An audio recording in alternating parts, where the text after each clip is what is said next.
Hello, in this video we are going to see an example of how to get screenshot as PNG. We have a page object method get underscore screenshot as PNG which returns PNG image as bytes, collection of bytes, and then we are using common library function that is save bytes to file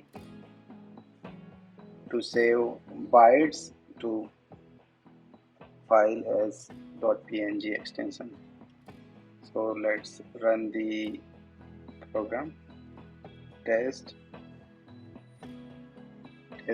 started running.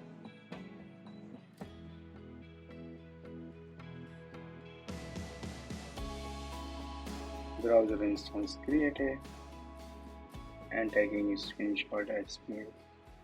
And here is the screenshot. Thank you.